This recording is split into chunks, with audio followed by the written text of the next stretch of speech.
Ou deixa sua bunda ardendo, ou dá tapa, tapa, tapa, tapa, tapa, tapa, cara. Welcome to Empowerment Unleashed Now, exploring your inner authority.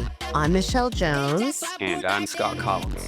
And this is the place to connect with your highest, most essential self, your most empowered self, where you can explore your inner authority and learn from others and learn more about yourself. We talk with fascinating people from all walks of life about transformation, healing, hypnosis, astrology, physical experience of being human, and heart-centered living. We're so thankful that you're here with us. Let's dive right on in. Hi, and welcome to Empowerment Unleashed Now. I'm Michele Jones, and I am here. Oops, I'm gone. I am gone. And a memento. There, I'm back. New computer. There we go. Yay. Hi, and welcome to Empowerment Unleashed Now. I'm Michele Jones, and I'm here with Scott Collins. Good to see you all. Good to see you. And episode 28, net 10, we have the best guest, our producer, Noah Tetzner. A net 10 himself. That's exactly it. A net 10 himself. Taurian.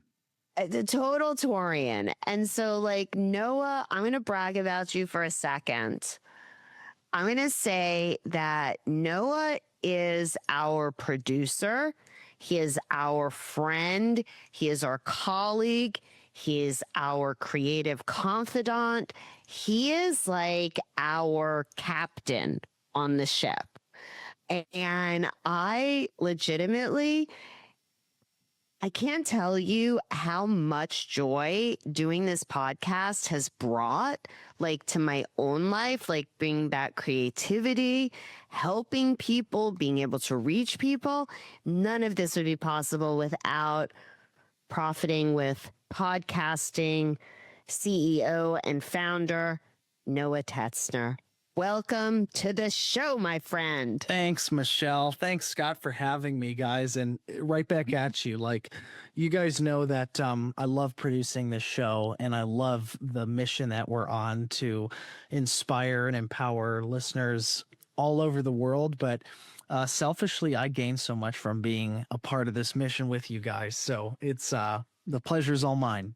Oh, my God. So, Noah, I'm going to ask two questions, and then we're going to, promise, we're going to reverse all of this, and you're actually going to ask questions. That's right. Which is going to be fantastic. But I wanted to ask you, what are you feeling most empowered about in your life, Mr. Taurian, right now?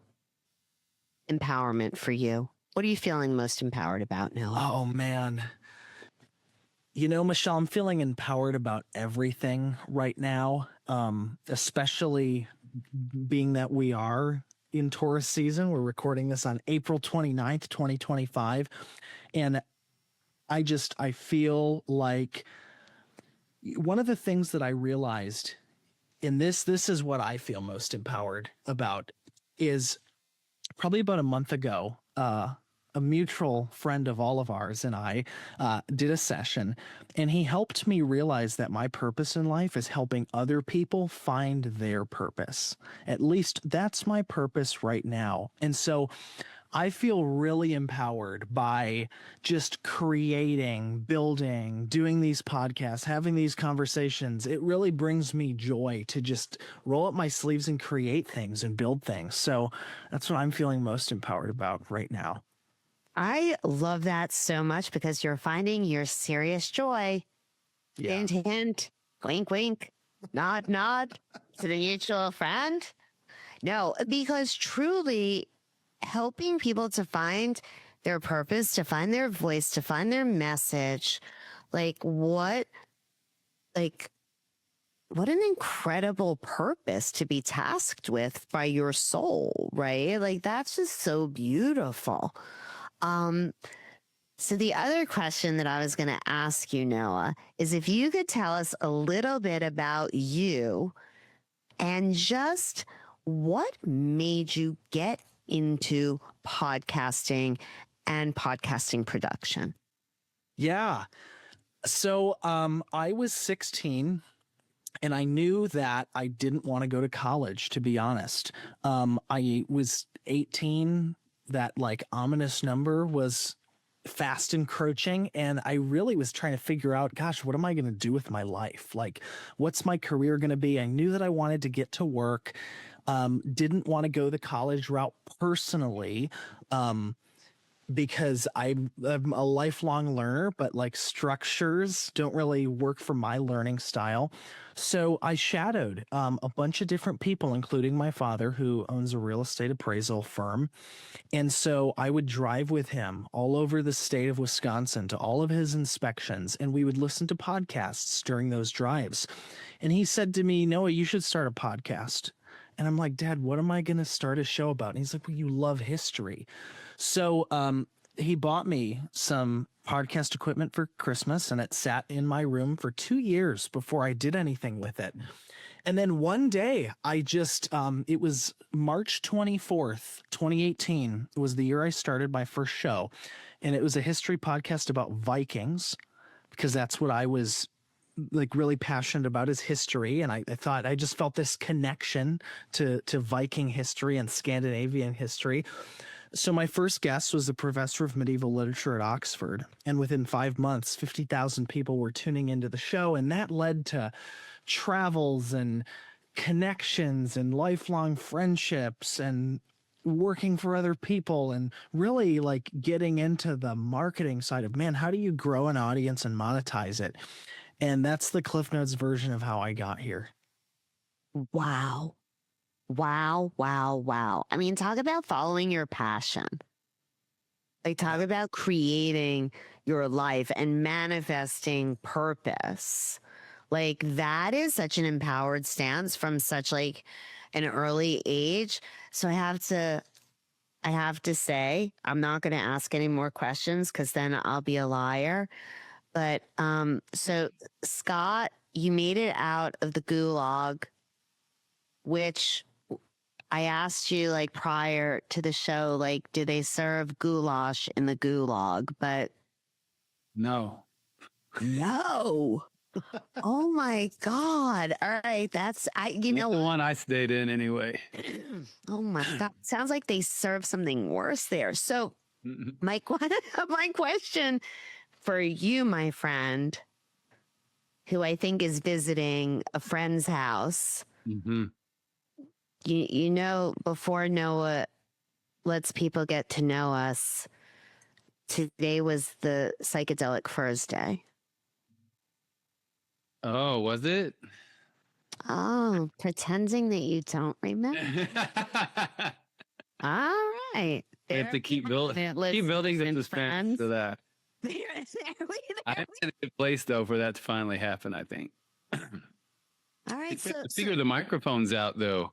Remember last time there was a situation with any music? We've got it resolved now, Scott. That just means we get two first songs, right? Love My Way and Pretty in Pink. Yes. Oh, look at you. Yeah. Yes, sir. I'm an old soul, Scott. God, Noah is like, I'm on the new wave. Hey, y'all. New wave, old school. New wave, old school. All right. Take that, neoclassical punk. All right. Are you ready? Because Noah, spin it with us, bro. You should be answering lots of things really well, because life out of the gulag is it's a lot better. It's good. All right. I'm glad. And much more colorful. It's much more colorful. That's how I knew you busted out, bro. See all that teal behind you. All right. Here we go. I'm going to be quiet now. I'm excited, guys, because, you know, Michele, I had floated this idea to you when we talked this morning. And that's just to kind of, I mean, like, we're in Taurus season right now, right? And so, like, manifesting is top of mind for a lot of people. Certainly as a Taurian myself, it is. But manifesting financially in relationships and in health. And you guys both, it's been fascinating getting to know you over the last year, because you're both Renaissance people to me. You both are so dynamic. You have a wide range of skill sets and interests. You're both business people and artists in your own right. And then it occurred to me that we've never really allowed listeners the chance to get to know you, to get to know Scott and Michele, aside from the great personalities behind the microphone. So I thought it'd be fun today if I just asked you guys some questions about who you are when we're not doing this podcast, so listeners can get to know you a little better. Nice. I'm excited. Yeah. So Scott, like let's just start with you. Who is Scott Collins? How would you answer that question? Sometimes I answer questions by reversing them. Who is not Scott Collins? You know? Yeah. Yeah. But I think who is Scott Collins is part of the existence that I'm living right now, is that process of discovering that. And really at the end of it is the ascension path, really. That's what you're on. Mm-hmm. Scott Collins really is just a label. It has nothing to do with me.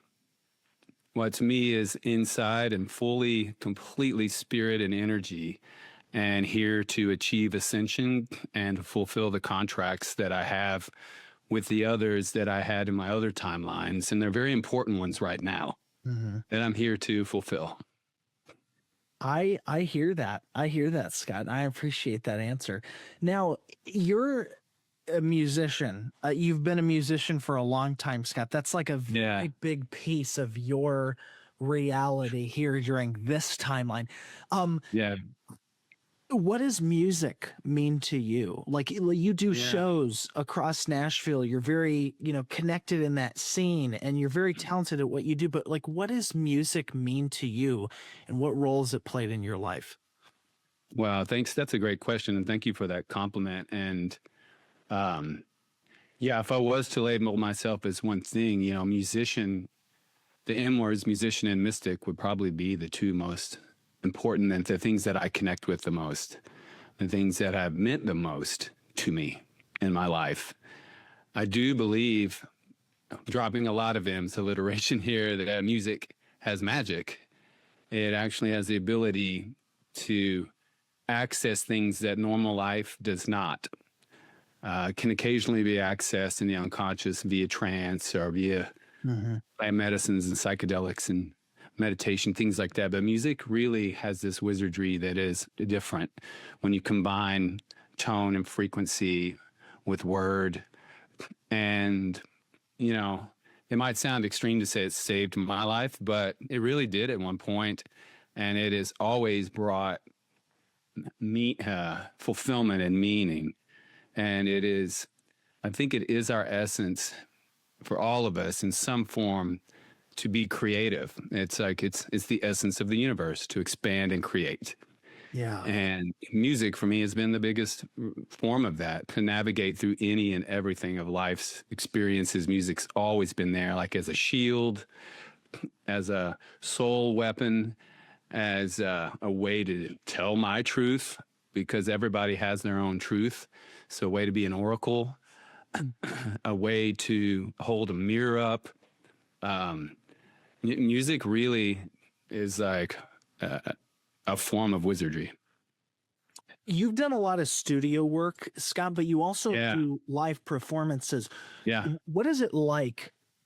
What's it like performing live and connecting with people through those frequencies and through that very like almost ethereal, I think, like essence of a way to connect with somebody through music that's been around since the dawn of time? Yeah, well, live performance, especially music, but I think in any format, what is most beautiful about it is that ability to connect. When the me becomes we, and that is really when it's the most heightened experience possible, is when you feel that cyclical thing between yourself as a performer and the audience, and there is a cohesive energy. One of the bands I played in with my wife for many years called the Smoking Flowers. We toured Japan once for a month, and it was very interesting. They're playing like 22 shows in 28 days, and probably only, in a room of 100 people, maybe only 10 even spoke English night to night when you're playing shows. So connecting beyond language was a very interesting experience that I'd never had. That's one of the more memorable ones, when like you were pretty much removing vocabulary, and you were connecting just based off of atmosphere. That's what the word they would use a lot, but energy and atmosphere and like those intangible elements. But there's nothing better. And also just like connecting with the other people performing with you. That is what I will say is the most elite feeling as a musician. And I bow to my other musician friends, anybody listening out there. I know they know what I'm talking about. When you connect with the others that you are creating with, that is the deep. It almost doesn't even matter if anyone's in the crowd, because you're having such a deep connection in creation and performance that even supersedes the connection with the audience. Wow. I love that. I love that, Scott. And just because listeners will shout if we don't tell them, like, where can they go to listen to some of your work? Right on. Yeah, it's on all the platforms now, Spotify, whatever, iTunes, and it's just under my name now, Scott Collins, and my band's called Scott Collins and the Sovereignty. And I've got 2 albums out, a live album with the Sovereignty called Bravery is Necessary, and a record under my name called Purple Pain. And you can also buy the records, the physical copies, vinyl, stuff like that on Bandcamp on my page. But you can find it anywhere. Right on. Yeah.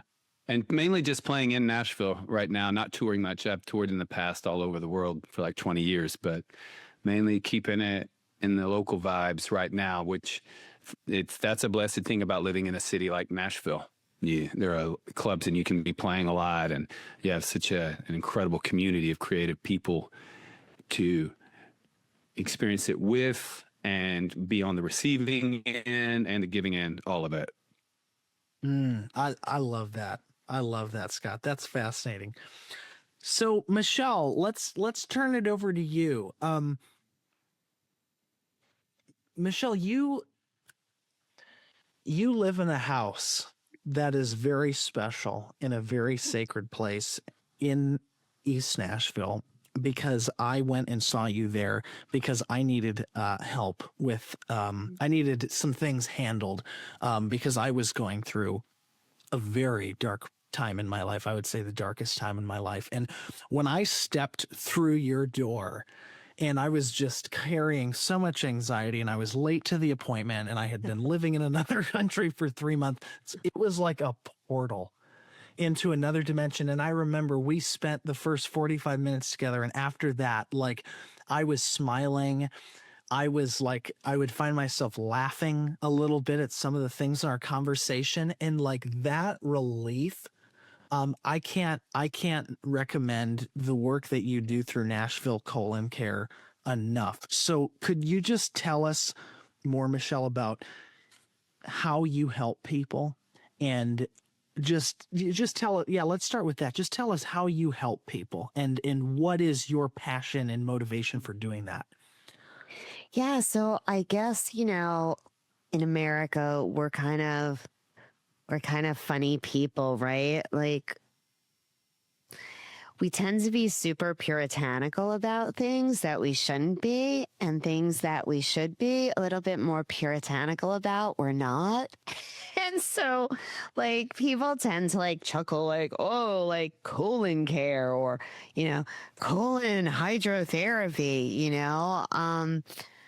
yeah, I help people to kind of get in touch with their gut, which some people believe is your first brain now. Right. Right. And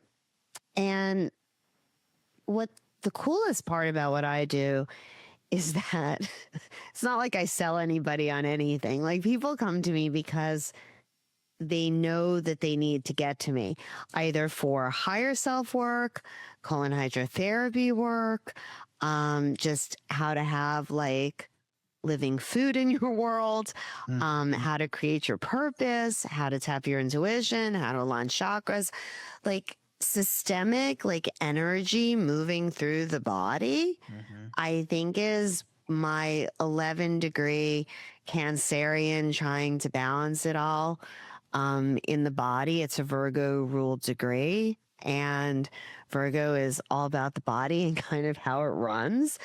And so I'm an 11 degree, which is the integrity degree, essentially a Cancerian. I take care of people. So I would say that I take care of people to help them to realign their integrity within themselves for their mind, body, and spirit, you know? And the integrity is really the right relationship. It's not like a moral judgment or anything. It's just right relationship. And I feel like a lot of people in this world know that they're not in right relationship and aren't always sure how to get back into it. So I guess that I do this because it's something that I was called to do. You know, nobody grows up and says, hey, you know what? I'm going to go get a master's in theology with like a counseling emphasis.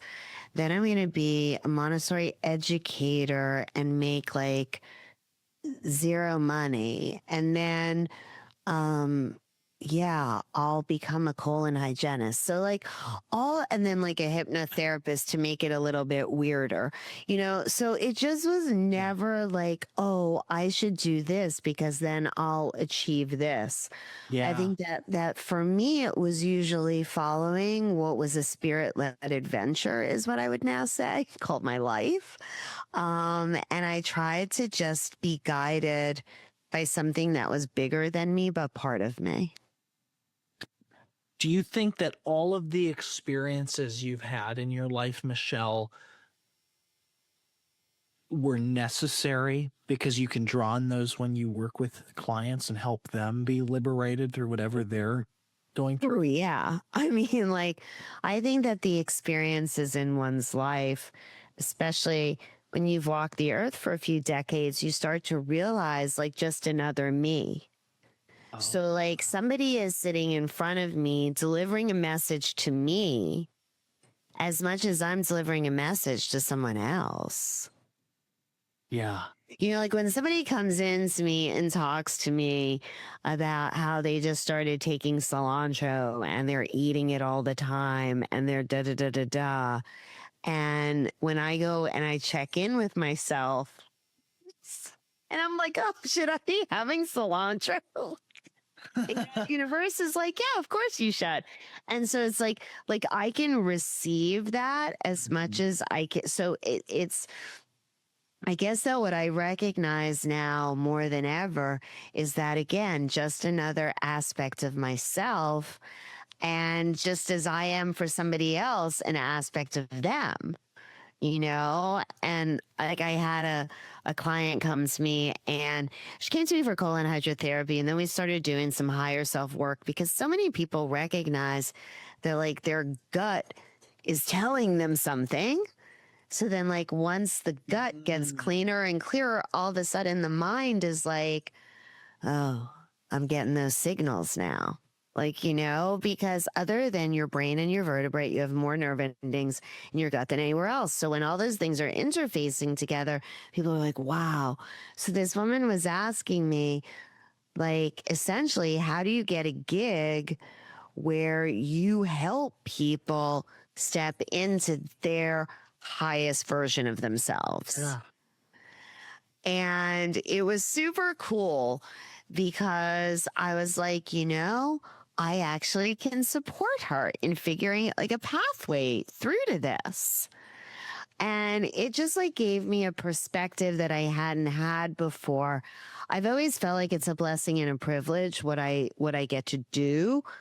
I guess I didn't realize that simultaneously it's kind of ended up to be pretty rad all in all, because I think that like the gut biome, the brain connection, I think that I was like ahead of that as a client long before this came to the forefront, like of any conversations. And so again, because of my own experience, it helped to lead me to how I can help people have their own experiences that, God willing, is going to help them to get to their highest self. So I hope that answers the question, Noah. It does. It does, Michele. It does. And so we did an episode a couple weeks back with the person Micah Stover, who connected the dynamic duo Scott and Michele. But I'd love to like unpack that a little bit more, because now I've asked Scott a few questions about what you do and Michele a few questions about what you do and kind of who you are behind the mic. But how would you guys describe the relationship and kind of the partnership that you guys have together as kind of like cosmic siblings and the co-hosts of this podcast? So, should I answer first, Michele? Well, your comment about Mike introducing us, it really actually made me think a little about the very first time I walked in the door also at Michele's. And I realized, you asked me, I'm thinking about this podcast, and I feel like my entire response earlier was about being a musician, right? And people are probably like, why's a musician doing something like this? And, but the other things I'm trained in kind of came front and center when I met Michele. I walked into her room, and there was a photon genie and like a room full of crystals, and every single thing in there, I knew about it and had worked with them before, and like there was just an immediate connection. That Micah obviously intuited it. And for those that heard the show, Micah is someone trained in psychedelic therapy and psychology, and that I'd worked with.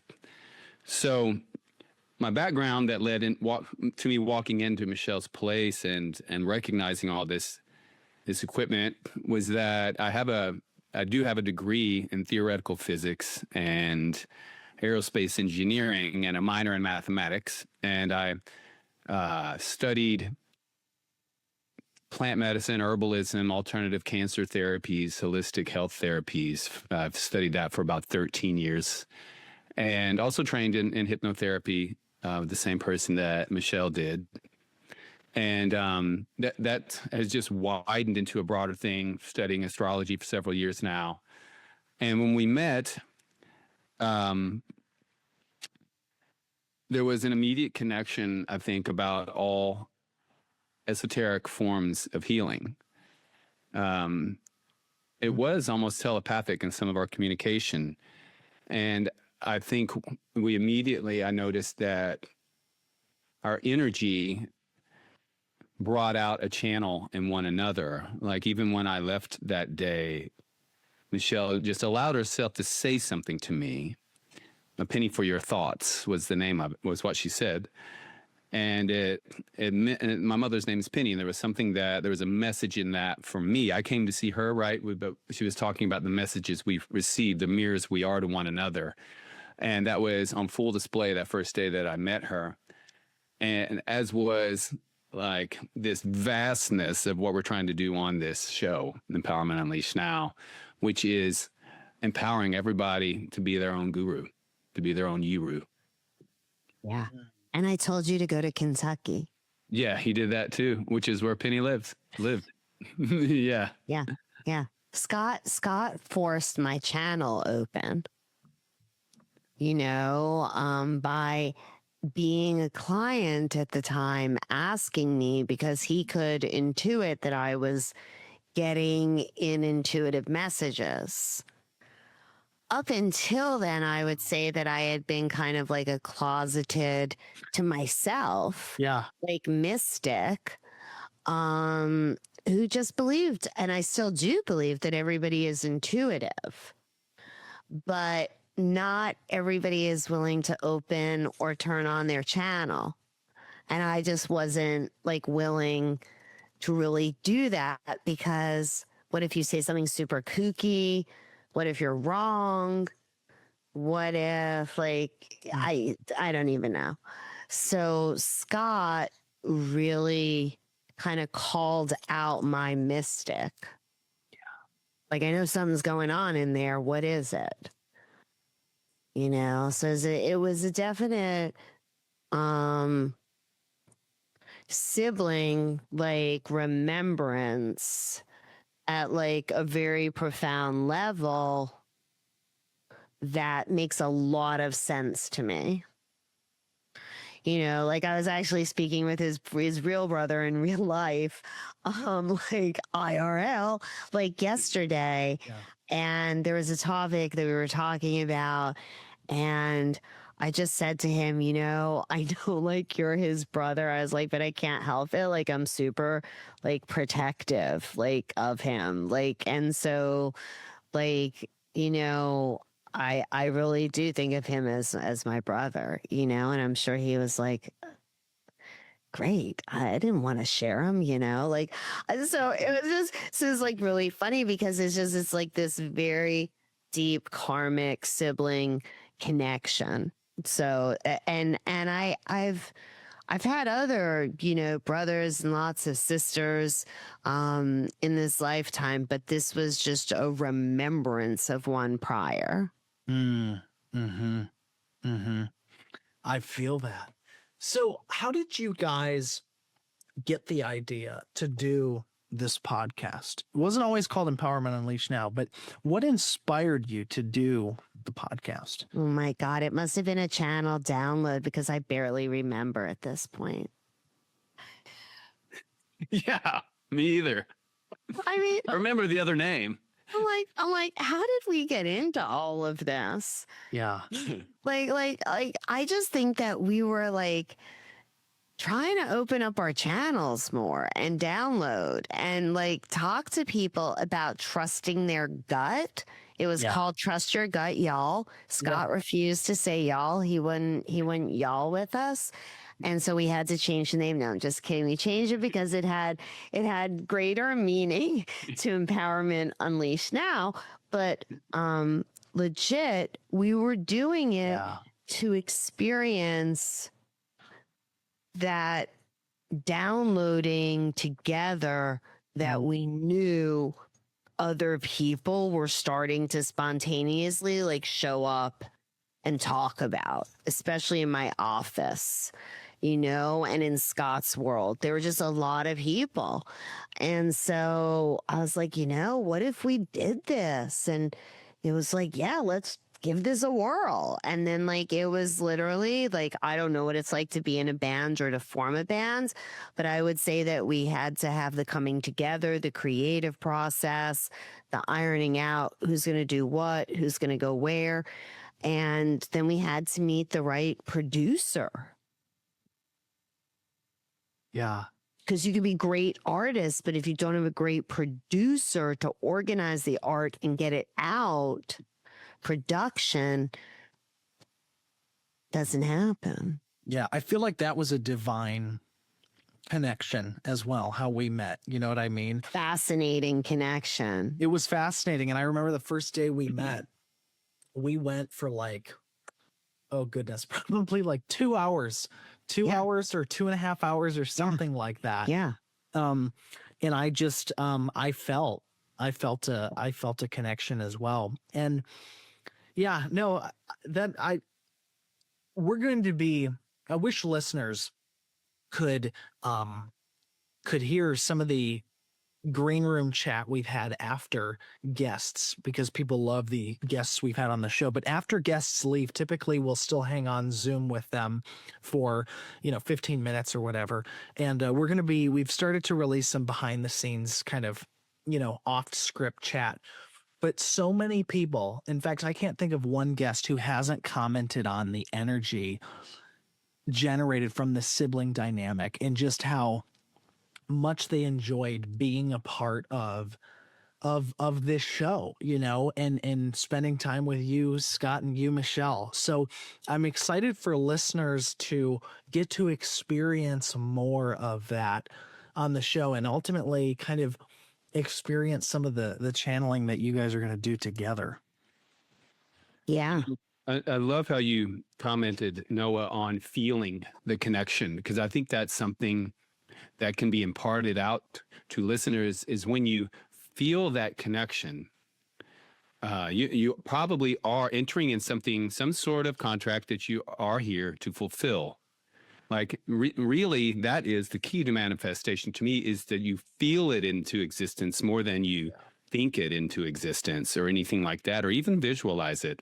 I know that might be hard for Gemini rising too, but you're Cancer. So, but like the feeling is the intelligence that really anchors manifestation into fruition.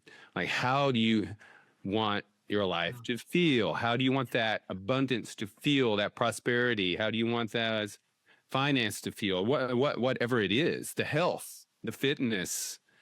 How does that feel? That way you're not mentally obsessing about the details. It's the feeling, and then the universe will start sensing your frequency of your antenna and then drawing the details to you.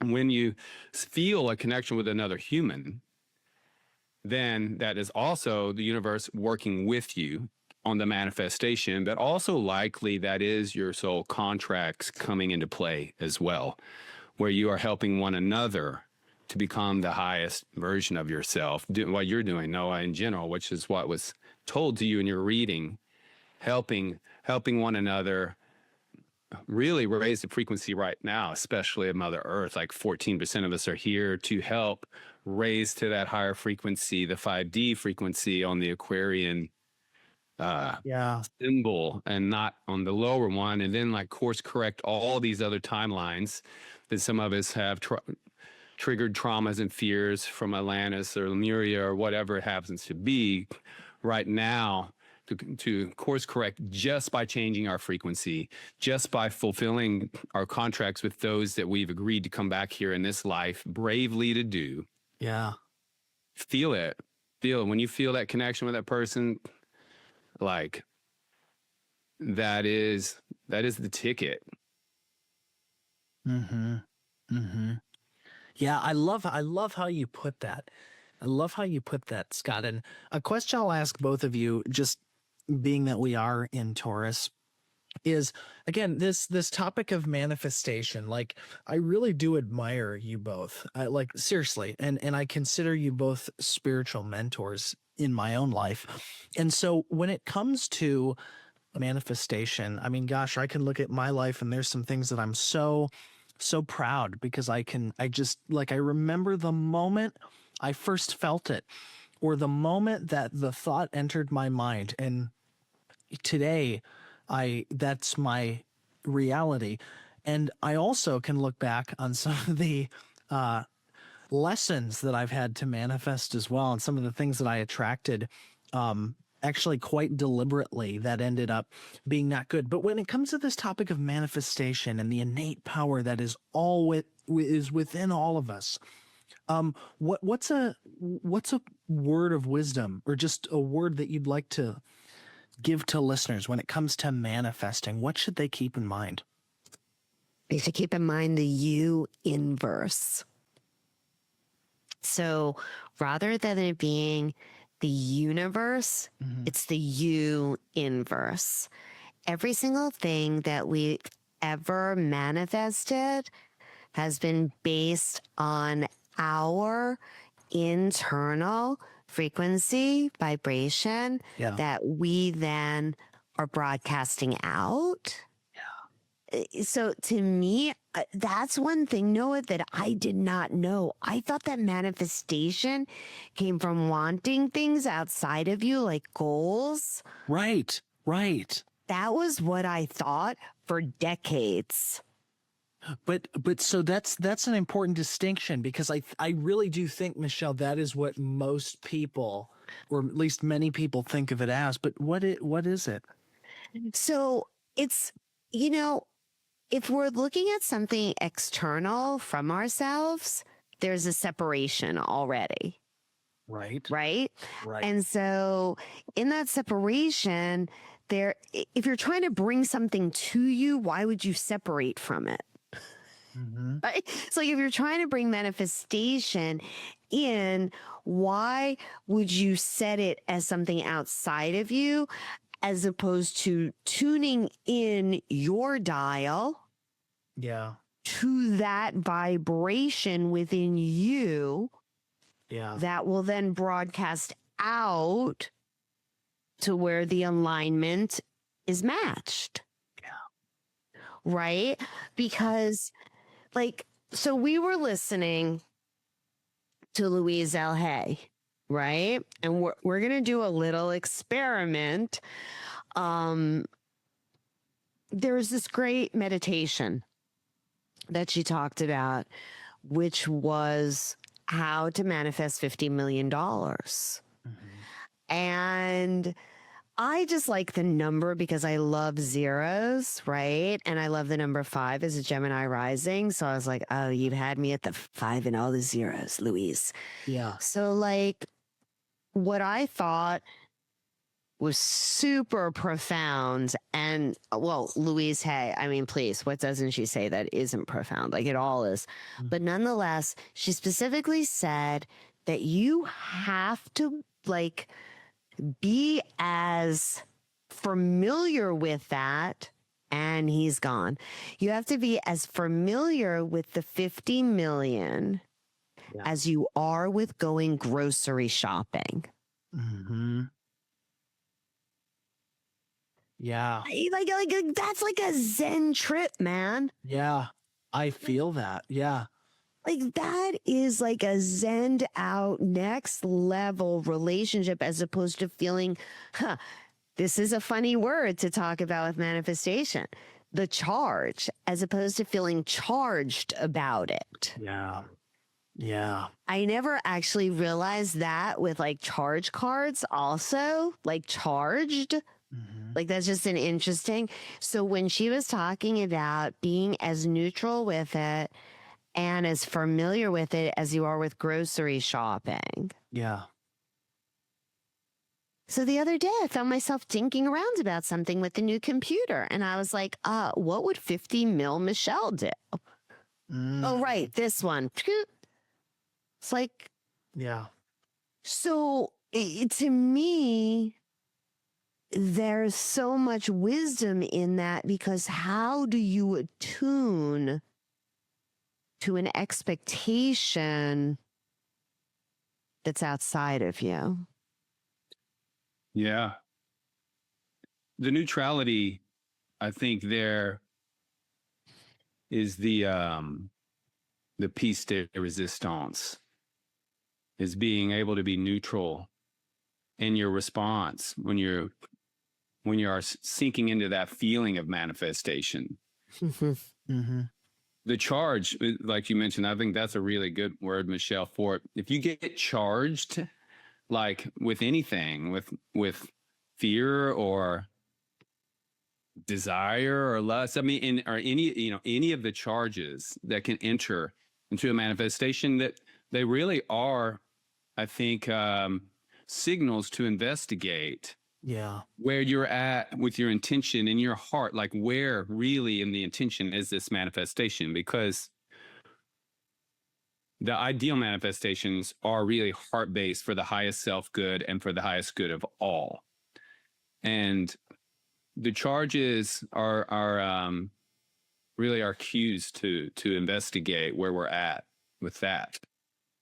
When we're good with it, it's easier to access that neutrality. That's exactly it. That's what I was going to say, is when you're in flow, you can access that neutrality. And then that lets you know. And that's the barometer, yeah, it's the barometer. Like that you use, because I can tell you this. Robert Kawasaki, I know I've said this before on the podcast, but he said, if you worry about money, money will give you something to worry about.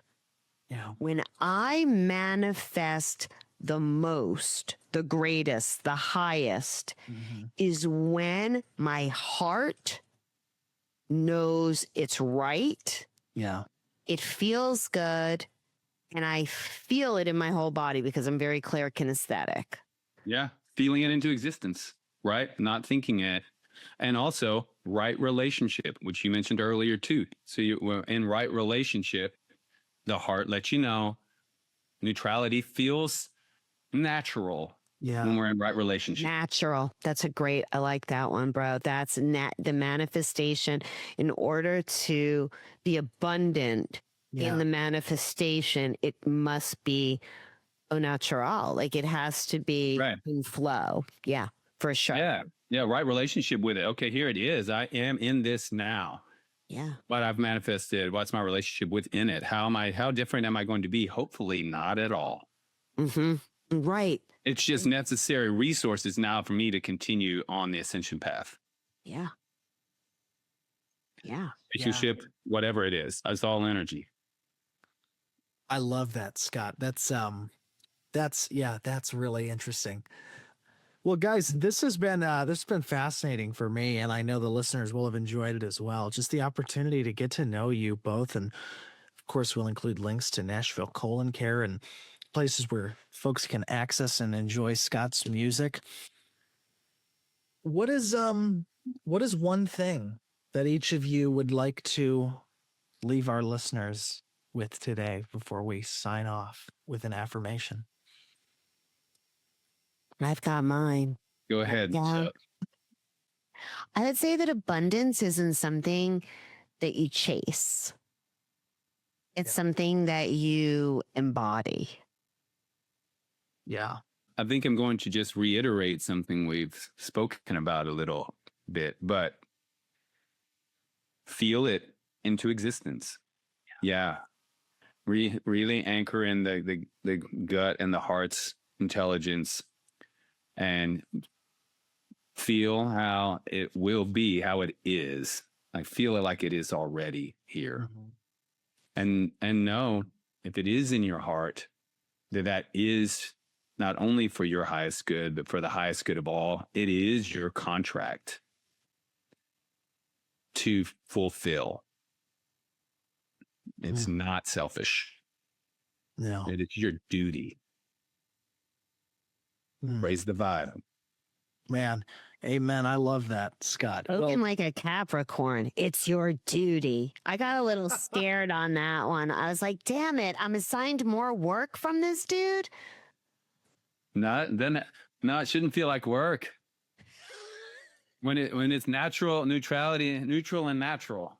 Okay, no, that's good. That's good. No, duty. Fourth season, let it be sensual, not work. All right, good. I thought I had to go scrub the latrine for a minute in the gulag. I got a little scared. I mean, that's in your heart. You're feeling that. There's no limitations. Oh my God. Well, is this where we thank everybody for listening and we ask them to subscribe and to pass us on? I think, you guys, is this? I think it is, Michele, and it wouldn't be Empowerment Unleashed now if there was no affirmation from Scott. We have to do an affirmation, bro, and then I'm gonna tell everyone until next time, stay empowered. So bust it. I am abundant. I am infinite. I am all that I need. I have all that I need. I am enough. I am enough as I am. I am in touch with my needs. I am connected with my values. And I am powerfully intuitive. I trust my heart always. Wow. Right on. Noah, thank you. Thank you. Thank you. This has been a joy, a pleasure. My brother Scott, thank you as always. Our friends, listeners, thank you all. Please, please, please just know how much we appreciate you, how much gratitude we have for each and every single one of you. Please just drop, if you would, a little comment. We're going to do this really cool thing now where we're going to start dropping the number of the episode. So if you want to just drop 28, that will help us with our little algorithm and it'll help us like start to reach more people in the comments. So Thank you guys again so much. Until next time, stay empowered, my friends. Thank you. Thanks for joining us on this episode of Empowerment Unleashed Now. Please subscribe on your favorite podcasting platform and let us know how this helped you. Join us right here every week for another episode. All right. So Noah has to bit jujitsu. So this is like a quick after the show notes. So having Noah on this, what it reminded me of is just these two entertainment great producers that actually became known on their shows. One is the producer from the Howard Stern show. And the other one is from the morning show that used to be Regis and Kelly that I think is now Kelly and Mark. And those shows, if you look at longevity and you look at history, their producer was involved. That's how I felt with producer Noah today. Same. Do you even know the shows I'm talking about, bro? Me? Yeah. Wasn't it Regis and Kathy Lee first? Oh my God. I love Then these Regis and after Kelly. talks. I love these after talks. Yeah. Do you know? And I'm not going to tell you which one. This is like a quick 30-second story. I heard that somebody from Regis and Kathy Lee came to Nashville, was at the Hermitage Hotel in the Capitol Grill that it was prior to it changing now to Druzy and Dar, and said star had a small entourage and was one of the rudest people that my friend ever waited on. I was not shocked. I was not like, oh my God. I sat there and he looks at me and he goes, "What's wrong with you? Well, you not shocked? Like, aren't you shocked? Like everybody thinks blah, blah, blah, blah, blah." And I said, "You know what? I can tell you this. My grandma used to watch that show and my grandma used to be like, no, no, not real."